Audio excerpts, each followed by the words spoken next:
Breaking news చూస్తున్నాం. తెలుగు రాష్ట్రాల్లో సంచలనం సృష్టిస్తున్న భారీ సైబర్ ఆపరేషన్.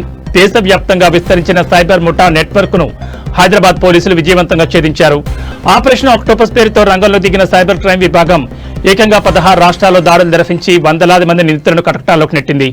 కోట్లాది రూపాయల మోసాలకు పాల్పడుతున్న ఈ ముఠా వెనుక ఉన్న అసలు సూత్రధారులు ఎవరు? ఇందులో బ్యాంక్ అధికారుల పాత్ర ఏమిటి? హైదరాబాద్ సైబర్ క్రైమ్ పోలీసులు చేపట్టిన ఆపరేషన్ ఆక్టోపస్ విజయవంతమైంది. దేశవ్యాప్తంగా 16 రాష్ట్రాల్లో ఏకకాలంలో దాడులు నిర్వహించారు పోలీసులు. ఈ ఆపరేషన్లో ఇప్పటివరకు 104 మంది నిందితులను అదుపులోకి తీసుకున్నారు.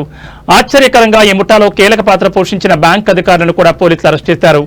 అరెస్ట్ అయిన నిందితులపై దేశవ్యాప్తంగా మొత్తం 1055 కేసులు నమోదై ఉన్నాయి. ఈ నెట్వర్క్ ద్వారా ఇప్పటి వరకు సుమారు 127 కోట్ల మేర ప్రజలను మోసం చేసినట్లు ప్రాథమిక విచారణలో తేలింది. నిందితుల నుంచి 36 లక్షల నగదు, 200కు పైగా మొబైల్ ఫోన్లను పోలీసులు సీజ్ చేశారు.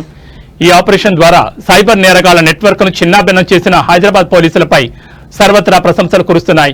అయితే సాంకేతికత పెరిగే కొద్దీ మోసాలు కూడా పెరుగుతున్నాయని, అపరిచిత వ్యక్తులు పంపే లింకులు, ఓటీపీల విషయంలో ప్రజలంతా అప్రమత్తంగా ఉండాలని పోలీసులు హెచ్చరిస్తున్నారు. ఏమైనా అనుమానాస్పద కాల్స్ వస్తే వెంటనే 1930 నెంబర్కి ఫిర్యాదు చేయాలని సూచిస్తున్నారు.